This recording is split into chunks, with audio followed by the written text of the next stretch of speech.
دوستو، مغل اور عثمانی سلطنت کو آج کے دور میں کون نہیں جانتا ہے، کیونکہ یہ دونوں سلطنتیں ایسی سلطنتیں ہیں کہ جنہیں دنیا کے اتہاس کی سب سے بڑی سلطنتوں میں گنا جاتا ہے۔ جہاں ایک طرف مغل سلطنت کی بنیاد 1526 میں ظہیر الدین بابر نے رکھی تھی، تو وہیں دوسری طرف سلطنت عثمانیہ کی بنیاد 1299 میں ارطغرل غازی کے بیٹے عثمان غازی نے رکھی تھی۔ حالانکہ دوستو، یہ دونوں ہی سلطنتیں ترک سلطنتیں تھیں، یعنی ان دونوں کے حکمران ترک نسل سے ہی تعلق رکھا کرتے تھے۔ دوستو، مغل ایمپائر اپنے دور میں دنیا کے ایک بڑے حصے پر پھیلا ہوا تھا، جس میں آج کے دور کا بھارت، پاکستان، بنگلہ دیش، افغانستان، نیپال اور میانمار جیسے دیش شامل تھے۔ وہیں دوسری طرف اب اگر بات کی جائے سلطنت عثمانیہ کے بارے میں، تو سلطنت عثمانیہ اپنے دور میں دنیا کے 3 بڑے مہادیپوں پر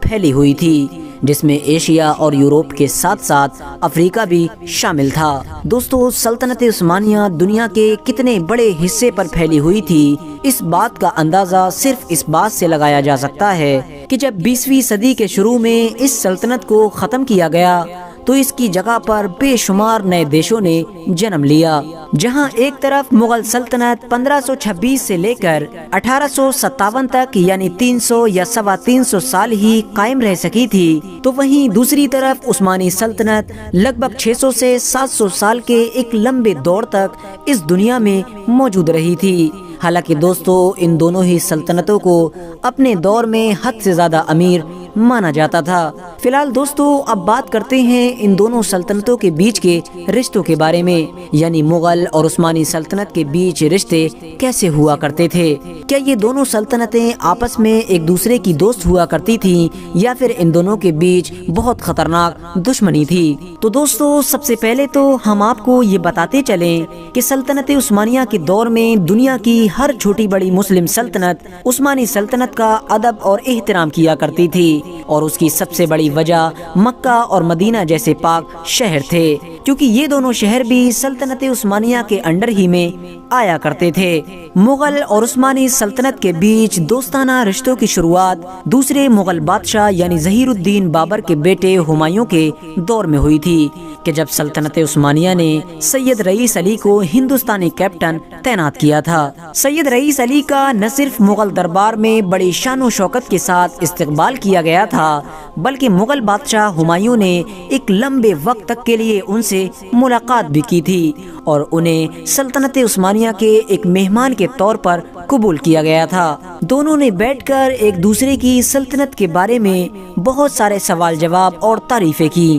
یہاں تک کہ مغل بادشاہ ہمایوں نے سید رئیس علی کے ذریعے سے اس وقت کے سلطنت عثمانیہ کے سلطان یعنی سلطان سلیم اول کو پیغام بھی بھجوایا تھا، اور اس پیغام میں ان کی حد سے زیادہ تعریفیں کی تھی، اور ساتھ ہی ساتھ ان کی طرف دوستی کا ہاتھ بھی بڑھایا تھا۔ ہمایوں کے بعد تیسرے مغل بادشاہ یعنی اکبر کے دور میں بھی مغل سلطنت کی طرف سے عثمانی سلطنت کی طرف کئی خط روانہ کیے گئے تھے، لیکن اکبر کے دور میں سلطنت عثمانیہ اور مغل سلطنت کے بیچ دوستی نہیں رہ سکی تھی، اور اس کی صرف اور صرف ایک ہی وجہ تھی، اور وہ وجہ یہ تھی کہ اکبر نے اپنے دور میں دین الہی نام کا ایک نیا دھرم ایجاد کیا تھا، جس کی وجہ سے سلطنت عثمانیہ اکبر سے حد سے زیادہ ناراض تھی، کیونکہ سلطنت عثمانیہ تو ایک مسلم سلطنت تھی۔ اکبر کے بعد چوتھے مغل بادشاہ یعنی جہانگیر کے دور میں تو سلطنت عثمانیہ اور مغل سلطنت کے بیچ سب سے زیادہ خراب رشتے تھے،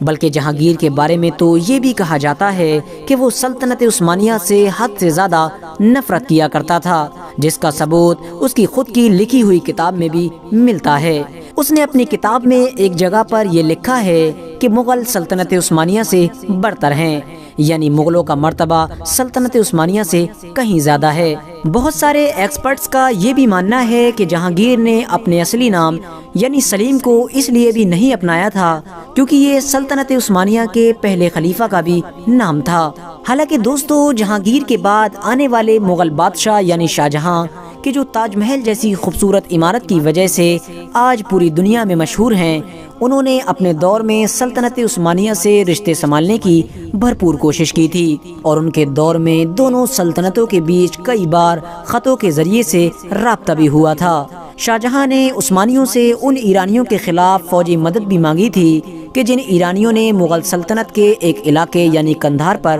قبضہ کر رکھا تھا۔ شاہجہاں کے بعد جب اورنگزیب عالمگیر کی حکومت آئی تو حالات کافی بدل چکے تھے۔ سلطنت عثمانیہ یورپ کی کئی ریاستوں سے اپنا وجود بچانے کے لیے جنگ کر رہی تھی۔ عثمانی سلطنت نے اس دور میں یورپ کی سلطنتوں سے جنگ جیتنے کے لیے کئی مسلم سلطنتوں سے مدد بھی مانگی تھی، جس میں ہندوستان کی مغل سلطنت بھی شامل تھی۔ لیکن مغلیہ سلطنت کی طرف سے اس دور میں بھی عثمانی سلطنت کی کوئی خاص مدد نہیں کی گئی، اور اس کی بڑی وجہ یہ بتائی جاتی ہے کہ کیونکہ اورنگزیب عالمگیر جب مغل سلطنت کے نئے بادشاہ بنے تھے تو لگ بھگ سبھی سلطنتوں کی طرف سے قاصد بھیج کر انہیں مبارکباد دی گئی تھی، لیکن عثمانی سلطنت کی طرف سے انہیں مبارکباد دینے کے لیے کوئی بھی قاصد مغل دربار میں نہیں آیا تھا۔ اس کے علاوہ ایک وجہ یہ بھی بتائی جاتی ہے کہ کیونکہ اورنگزیب عالمگیر کے دور میں مغل سلطنت کے ان ایرانیوں سے بہت اچھے رشتے ہو گئے تھے کہ جو کسی دور میں مغل سلطنت کے بہت بڑے دشمن